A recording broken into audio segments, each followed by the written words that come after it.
Warren Spector, I guess a legendary game designer.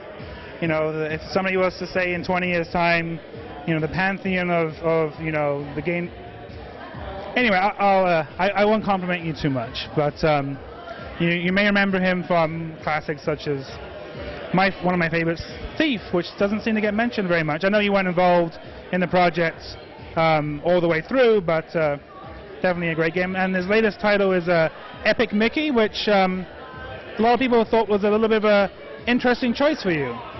Well, you know, a lot of people think Disney Epic Mickey is a radical departure for me, but in terms of its gameplay and the underlying philosophy behind that gameplay, it's really just the next logical step in the evolution I've been trying to work in since the beginning of my career. It's all about player choice. It's all about showing players the consequences of those choices, and about letting players tell their own story. So in terms of gameplay, sure, the choices you're making and the consequences might be a little different, but the philosophy is pretty much intact and the mission is there.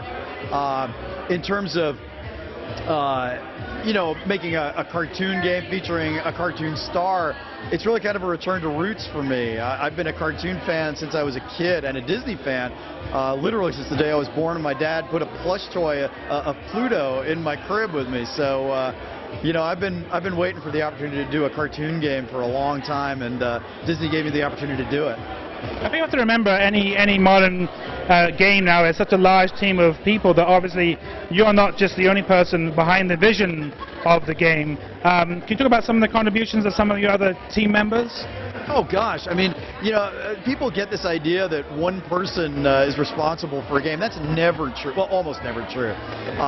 You know, for starters, the basic concept for this game, the idea of Wasteland, a world for forgotten and rejected characters, theme park rides, all of that came from Disney. That wasn't even an idea that came with me. The original game design document was actually constructed by me, a writer-designer named Alan Varney, with whom I've collaborated many times, and a programmer, Alex Duran. So the three of us actually worked together to construct the sort of skeleton of what the game became. The idea of a dynamic world that you could draw and erase, paint and thinner, came out of discussions with one of my principal programmers, a guy named Matt Baer, who I've been working with for about 10 years. Almost every model in the game was created by a guy named Tom Papadopoulos, who's actually here with me in Toronto tonight. You know, I've got a lead designer, I've got a director of development, I've got visual development directors and concept artists. I mean, I haven't written a line of code, I haven't drawn a pixel, I haven't, you know, constructed a map in I don't know how long. So all I try to do is define the creative box within which the team is going to work. You know, say here are the constraints. All the details belong to you, team. And then I evaluate the work and say, you know, you kind of went out of the box here. That's really my biggest contribution. I'm nothing without a team. No game developer, especially in sort of the AAA game space, is worth anything without a great team. And this is absolutely the best team I've worked with, especially, I think, the animators. I mean, I love my designers. I love my programmers. But, you know, when you're making a Disney game, the bar is very high on the animation front. And I really could not be happier with the animation in the game. It looks like, I mean, this is the Wii game. It didn't start off on the Wii, but it became a Wii title, Wii exclusive. You guys are really pushing the limits of, I think, what the Wii can technically do. And, you know, art-wise, it looks like a beautiful game that's leveraging that Wii hardware very well.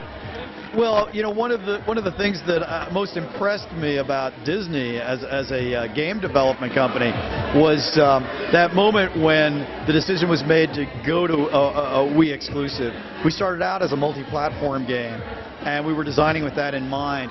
Did a bunch of prototyping, and then, you know, Graham Hopper, the guy who runs Disney Interactive Studios, called me into his office, and he said, "What does it take to ensure Game of the Year quality?" I'll tell you, no publishers asked me that question before.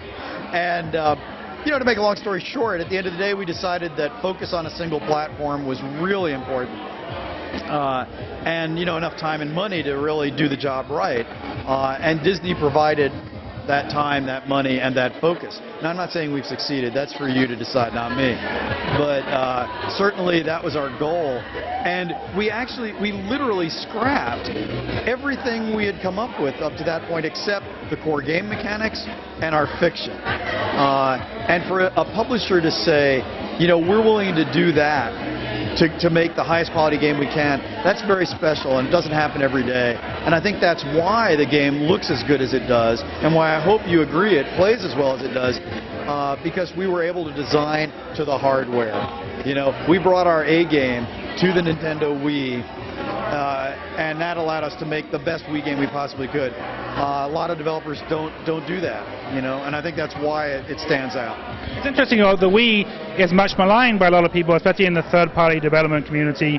But if you think about it, some of the games on the Wii from the first party, the bar is set so high with some of those games. It's like, must be very sort of, I guess, feel good if you can reach that high bar. Yeah, you know, I honestly don't know what's going through the heads of other developers, but, you know, the reality is, when I look at first-party Wii titles, I see amazing gameplay. I mean, you know, they focus on gameplay to such an extent that you gotta love them, you know. I mean, those Mario games, the Zelda games, Metroid, just look at the quality of gameplay, and then the quality of graphics, frankly. And it's almost like other developers are intimidated or something. And you know, Disney is one of the few companies that I think could really go, you know, sort of toe-to-toe with the first-party titles. And the fact that they've supported me in doing that and really just saying, no, we're not going to settle for second best. We're going to go right for the top. That's really special. And I just think a lot of other developers could do it. For whatever reason, it's almost like they choose not to. It's very strange. I don't understand it. Now, we'll have to wrap up pretty soon, but I have two last questions. Player choice, obviously, is a big theme of every game you've ever made. It seems a lot of player choice presented to players in games today is a very superficial player choice that really does not affect the game world or gameplay at all. It's, you know, A, B, choice 1, 2, 3, 4, end result exactly the same. In Epic Mickey, I mean, what's your opinion about that in modern games, and also how are you doing it differently in Epic Mickey? Well, I certainly agree that a lot of games do the choice thing now, which is gratifying. I mean, it's great that a lot of people are doing it. That wasn't always the case. I think a lot of games offer choice, but they forget about the consequences part of the equation, right? A choice without consequences is really kind of a waste of development effort. It's a waste of players' time. It's like, why do it?